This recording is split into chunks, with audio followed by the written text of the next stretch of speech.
Olá, gente, tudo bem com vocês? E a nossa nova temporada? E com a mamãe Laís agora, né? Então eu tô na minha segunda gestação.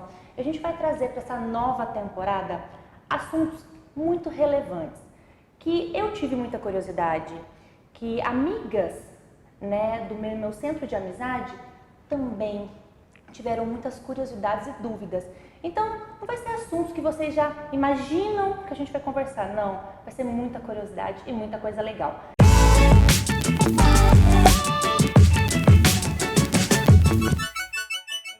E pra gente começar essa nova temporada, eu chamei nada mais e nada menos o Dr. Lucas Tosi, que tá aqui. Muito obrigado, fiquei muito feliz com o convite de vocês e vai ser um prazer a gente conversar sobre esses assuntos. Eu sou ginecologista obstetra, tenho formação em endoscopia ginecológica, em uroginecologia, então acho que tem bastante coisa para a gente poder conversar e vou poder acrescentar algumas novidades aí para o pessoal que está acompanhando a gente. Certeza, porque assim, vamos falar sobre curiosidade. Eu tô aqui com o meu celular, gente, que é muito tópico. A cabeça de grávida não dá, a pessoa que já está na segunda gestação, a memória está quase zerada. Isso acontece muito, tá, doutor? Acontece. Memória. O que é memória, gente? Durante a gravidez as prioridades mudam, não é verdade? Não, detalhe, depois que você está na segunda gestação, já teve Covid, então aí você não tem memória mesmo, entendeu? A memória está quase zerada. Então eu marquei aqui alguns tópicos que a gente vai estar acompanhando. Uma das grandes curiosidades é o seguinte, quando na minha primeira gestação, eu engravidei e comecei a ter cólicas. Eu falei, vai vir, agora vem, agora eu vou no banheiro e vai descer pra mim. Por que a gente sente cólicas? Mas são cólicas até doloridas mesmo. Por que a gente tem tanta cólica nas primeiras semanas de gestação? Legal, essa é uma dúvida bastante frequente. E essas cólicas que acontecem no primeiro trimestre, a gente vai definir o primeiro trimestre como aquele que vai até 14 semanas de gestação, de acordo com o período. Então, no início, pelas modificações que o útero está sofrendo devido à implantação do embrião, a mulher vai ter cólica. De 8 a 12 semanas, a gente vai perceber um aumento do volume uterino, porque até então ele tinha o mesmo tamanho.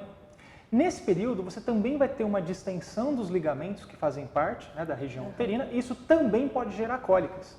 Agora, tem uma causa que não tem nada a ver, de uma certa forma, com a obstetrícia, que são as cólicas intestinais, que também se confundem com cólicas desse período. Sim. O que acontece? Durante a gestação, um dos hormônios mais exuberantes da mulher é a progesterona. E a progesterona tem, dentre todos os efeitos que ela exerce, a possibilidade de diminuir a ação da musculatura lisa. O nosso intestino ele é coordenado por musculatura lisa. Então, você começa a formar mais gás e você diminui o esvaziamento intestinal. Isso pode gerar uma distensão gástrica e, eventualmente, uma cólica também. Então, a mamãe de primeira viagem, quando você está na segunda gestação, você já está ali, já calejada, mas a mamãe de primeira viagem, ou aquela mulher que está querendo ser, pode ficar tranquila em relação a cólicas. Qual cólica é preocupante? A cólica que é preocupante é aquela que vem associada principalmente a sangramento e ela não se resolve com medicações orais. Então, aquela cólica mais importante que é necessário que a mulher tome uma medicação na veia ou coisa do tipo, ela merece um cuidado especial. Nem sempre vai evoluir para algo ruim, mas é importante que a gente tenha um cuidado especial. E sempre o exame físico ele é fundamental, justamente para a gente poder diferenciar essa cólica uterina da cólica intestinal, por exemplo. Uma coisa muito interessante, Lucas, que você falou sobre... Ai, Lucas, gente, que eu já tô íntima, né? Tipo, doutor Lucas, eu já tô aqui íntima já, só dessas. Eu, nas minhas 2 gestações, eu tive corrimento. Aí eu fui, e doutor Google, estamos aí, né? O seu pai, que é o meu médico, doutor Olívio, ele fala, para de buscar o doutor Google, mas não tem como, é impossível, você é pai, acho que mesmo a tua mulher tendo você em casa, doutor Google, entendeu? Né? Tá lá, é prático, é rápido. E aí, tava lá, o corrimento, ou um pouco de sangramento, ou corrimento marrom, ele é comum, mas ele não é normal. Foi isso que eu li. É comum, mas não é normal. Eu tive nas minhas 2 gestações. Com o do Luiz Otávio eu tive com 10 semanas e com o João Rafael agora eu tive com 6 semanas. Acontece mesmo. A mãe tem que ficar preocupada, por quê? Na primeira do Luiz Otávio, a primeira vez que aconteceu, fui pro hospital correndo. Do João Rafael eu deixei até dar a 3ª vez para eu ir.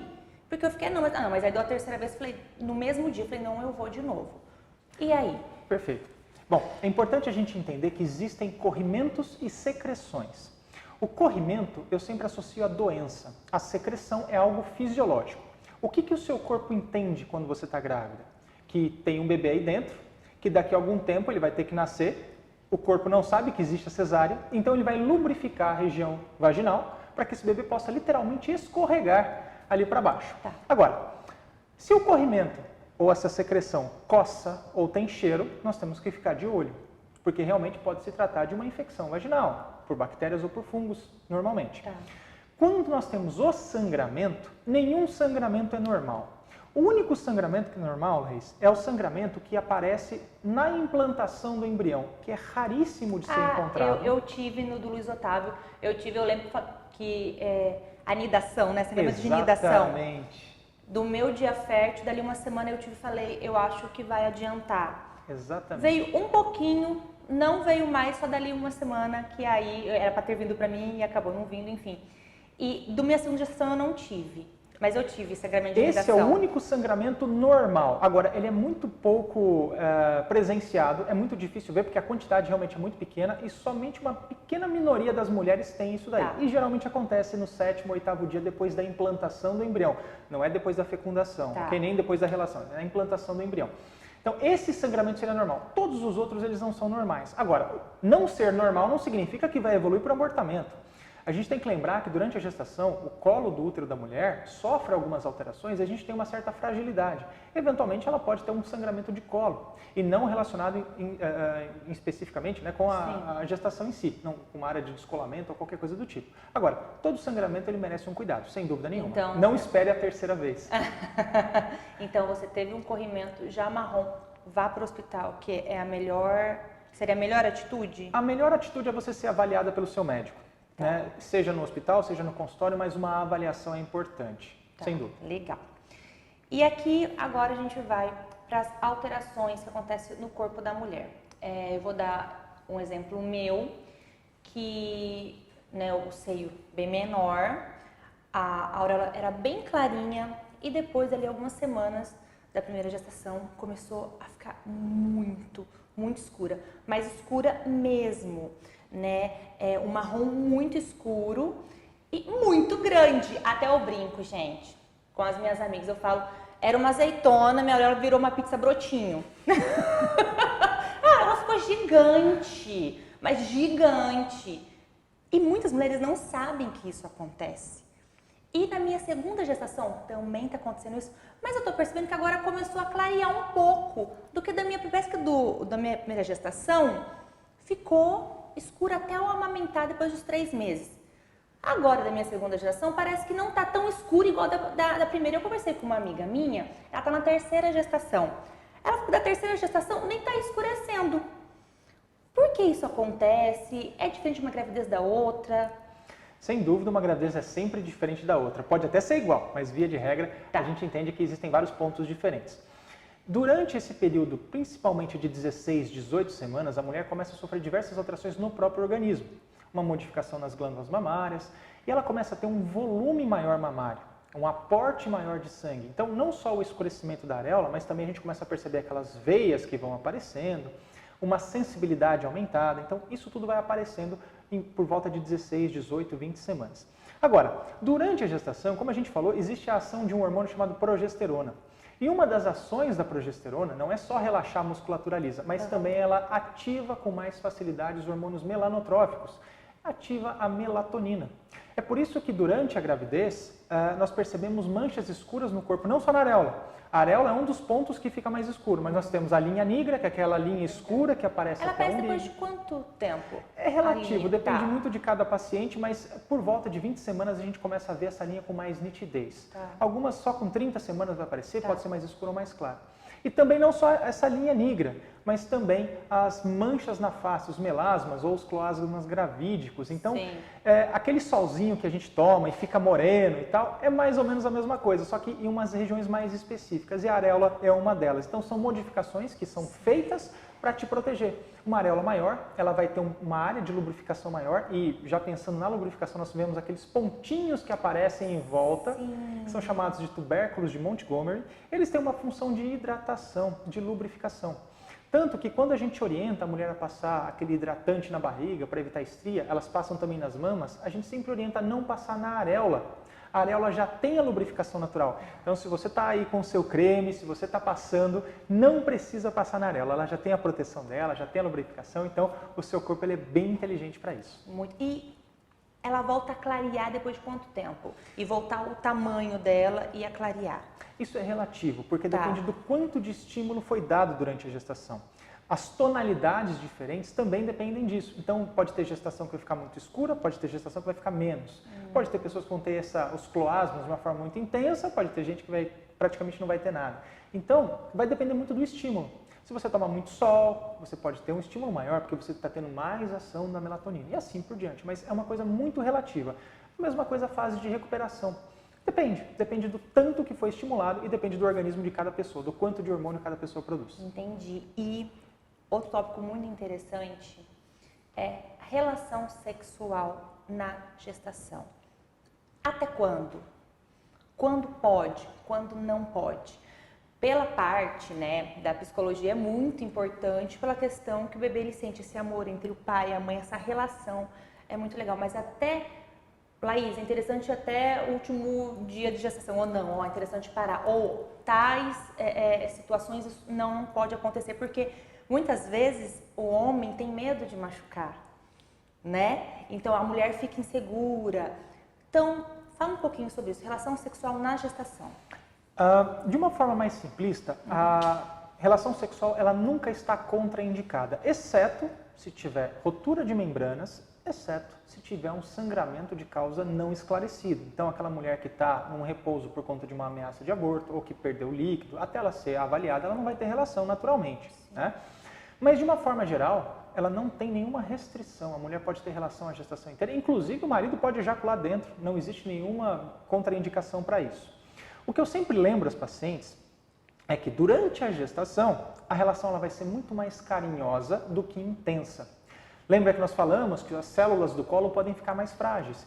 No momento de penetração, o pênis bate no colo, ele vai machucar essas células, vai sair sangue e a grávida vai chegar desesperada pra gente, achando que está acontecendo alguma coisa. Então, é uma relação um pouco mais carinhosa. Agora, é fato que, durante a gestação, para algumas mulheres, não todas, a libido diminui muito. Ela tem medo de ter relação, ela fica preocupada, fica angustiada. E para o marido também. A libido do marido, na maioria das vezes, acaba diminuindo, principalmente nas fases mais avançadas. Ele está tendo relação com a mulher, Algumas posições já ficam bem inviáveis e de ladinho sempre a que a gente sempre recomenda, que é a mais tranquila. O mais tranquilo. Mas tem alguns maridos que têm realmente aflição de ter relação com o bebê mexendo, com a mão na barriga, alguma coisa. Então eles também têm uma diminuição da libido. Agora, não existe contraindicação até o dia do parto, sem problema nenhum. Inclusive, para aquela mulher que quer o parto normal, a própria ejaculação dentro do colo, dentro da vagina, é um dos estímulos que pode desencadear o trabalho de parto. Então, realmente não existe uma contraindicação específica, exceto essas que a gente comentou. Que dica, hein, mulherada, que quer parto normal? Isso é muito interessante. Eu tô indo para a 27ª semana agora, 27 semanas, e eu começo já a sentir dor na vagina mesmo. E cada vez mais vai doendo. Por quê? É normal você sentir dor? Eu falo dor até na hora de se lavar, de se limpar. Você sente dor? É normal sentir essa dor? Fica preocupada? Não fica? O que acontece essa dor?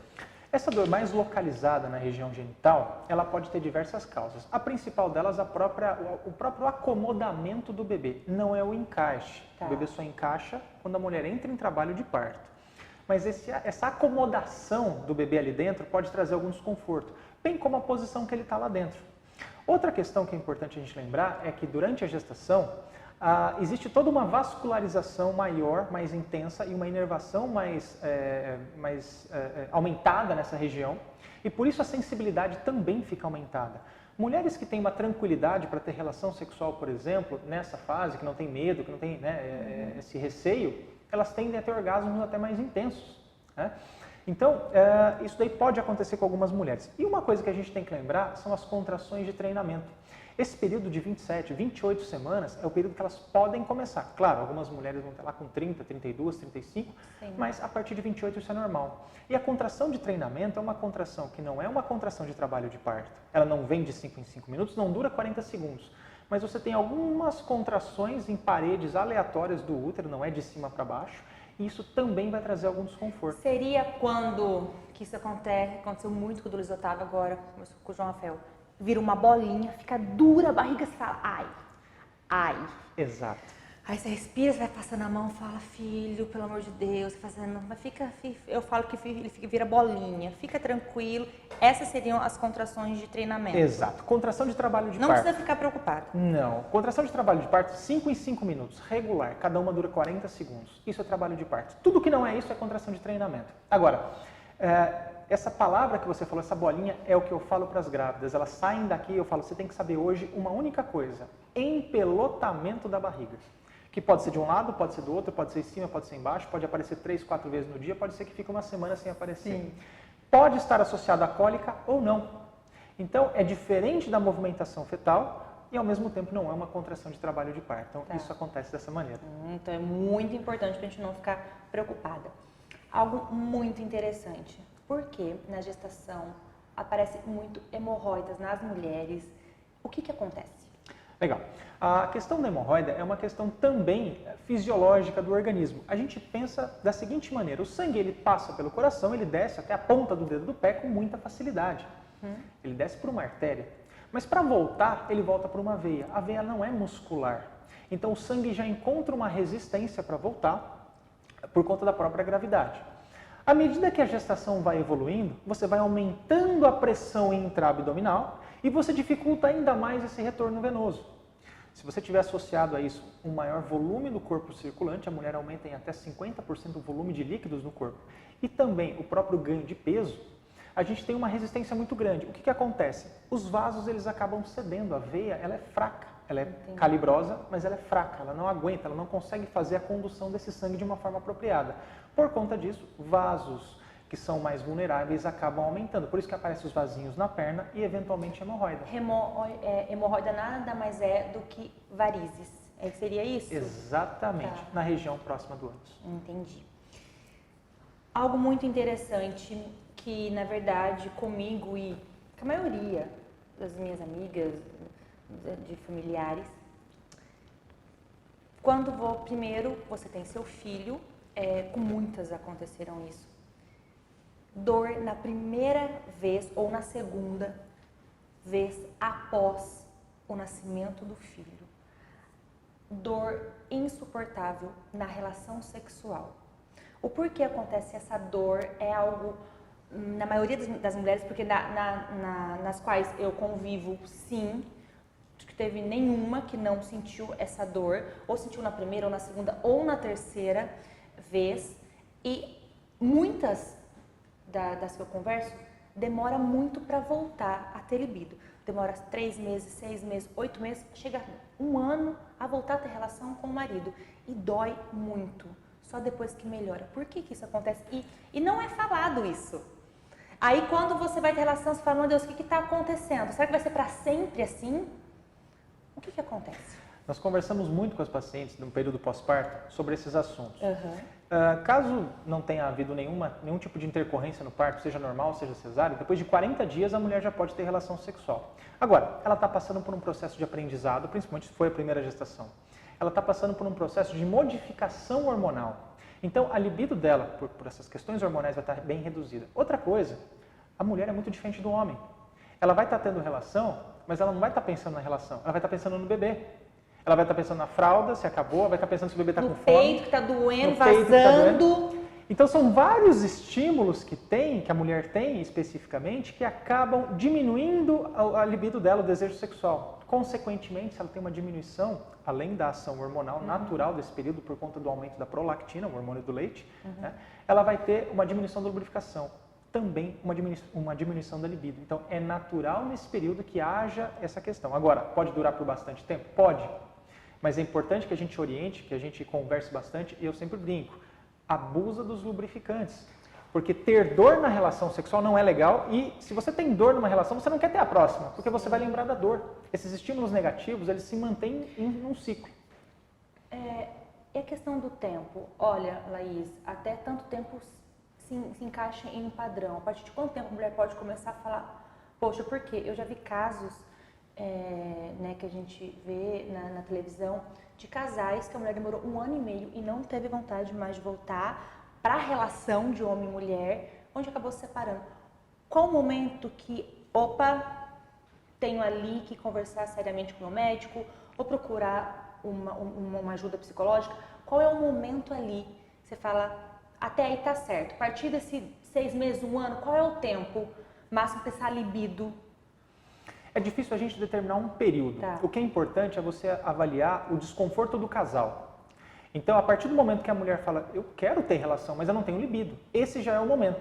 Se para essa mulher é 2 meses, é 3 meses, é 6 meses, ou 1 ano e meio, ou 2 anos, é muito relativo dela. Tá. Então, quando começa a trazer algum desconforto, é importante que a gente avalie isso daí e veja o que pode ser feito. Agora, é importante lembrar também que existem vários fatores que determinam a libido.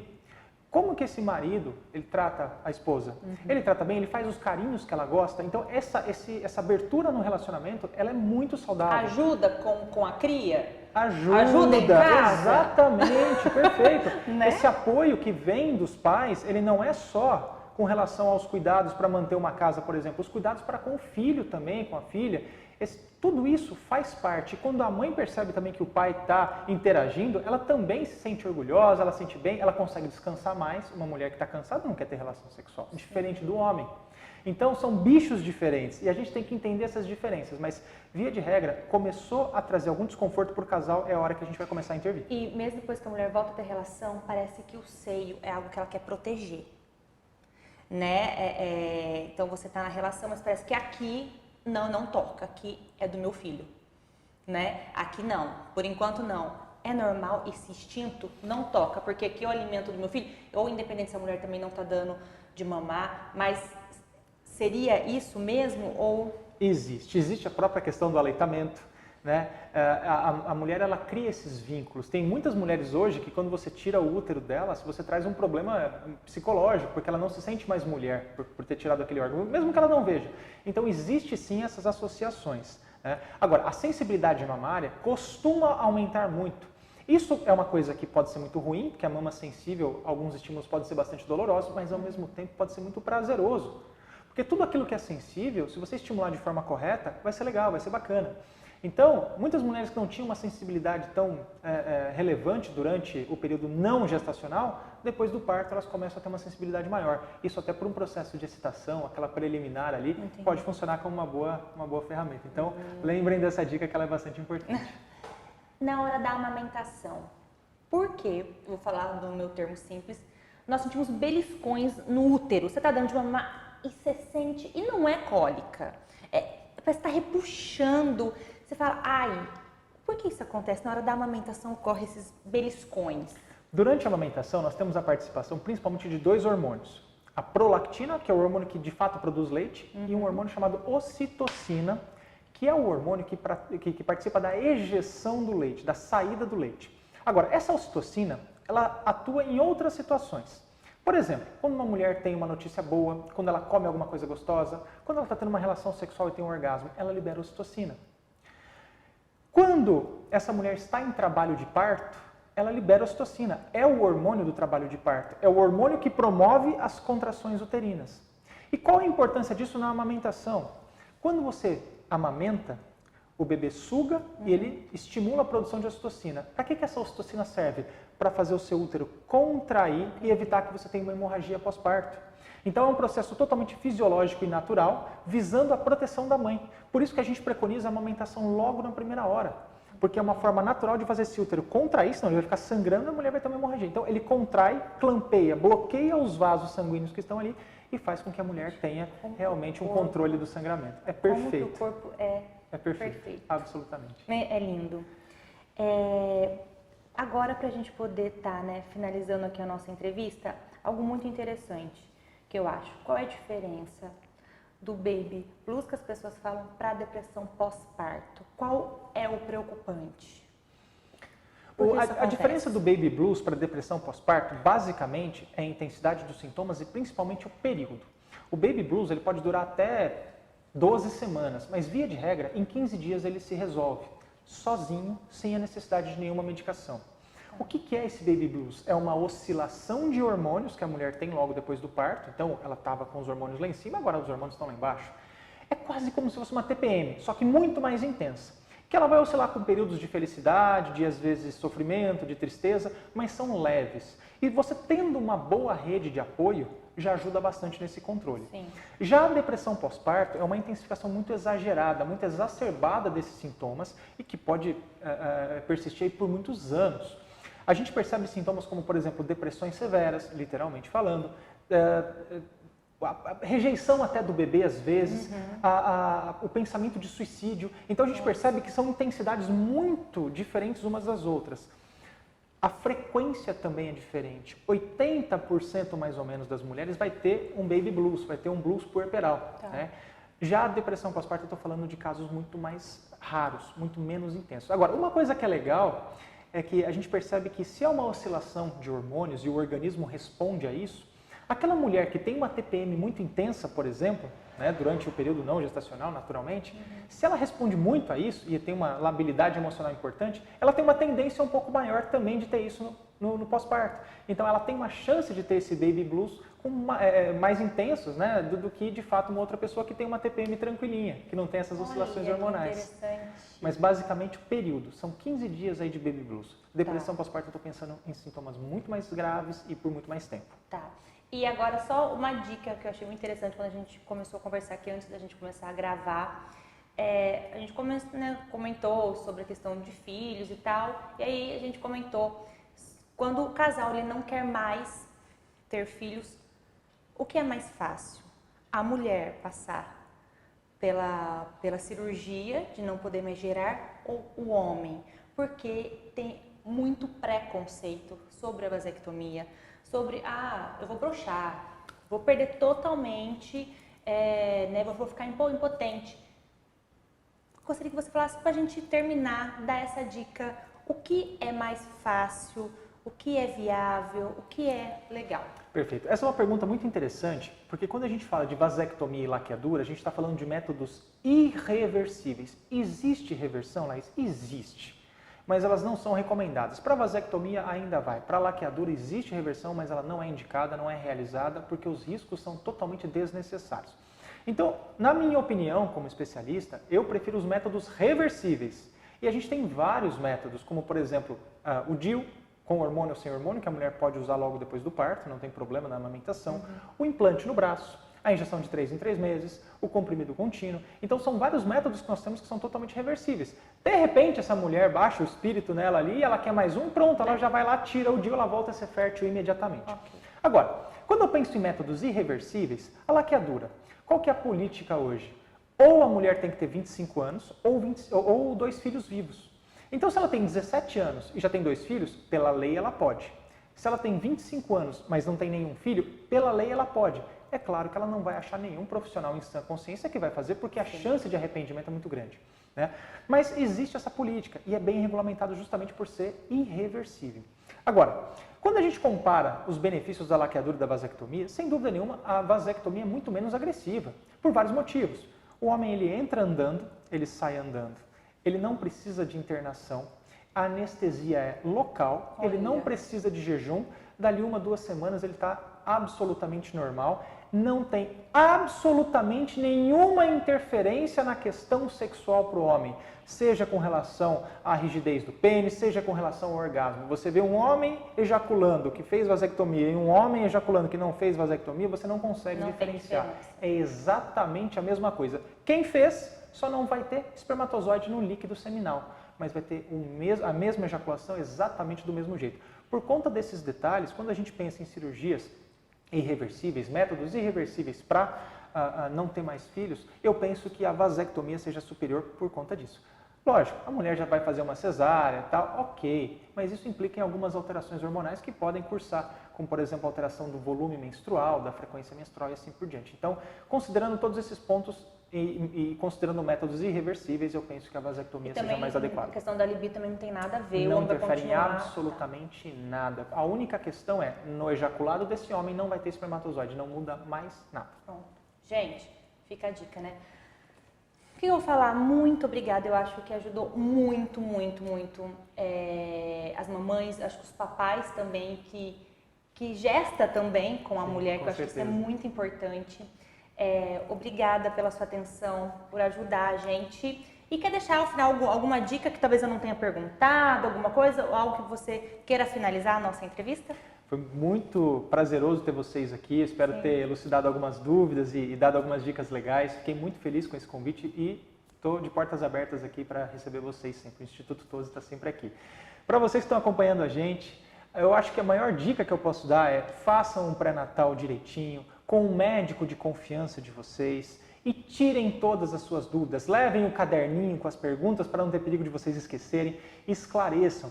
Vocês vão escutar muitas coisas durante a gestação, coisas de pessoas mais velhas, coisas de pessoas que já passaram por experiências diferentes, e elas vão querer que você passe a mesma experiência que elas tiveram, e não é bem por aí. Então, para você ter uma gestação segura, tranquila, planejar o seu parto é fundamental. Então, converse com o médico da sua confiança, faça tudo direitinho, siga as orientações, esclareça suas dúvidas, que eu tenho certeza que a sua experiência vai ser memorável, você vai ter um parto maravilhoso. E para agradecer aos nossos parceiros, Maquiagem Prime Beleza Cosméticos, Look e Acessórios Maria Vitória. Gente, e que delícia, né? E é isso. E aí, gostou da nossa entrevista? Então, lembre-se dos 3 Cs. Curta, comenta e compartilha. E até a próxima. Tchau!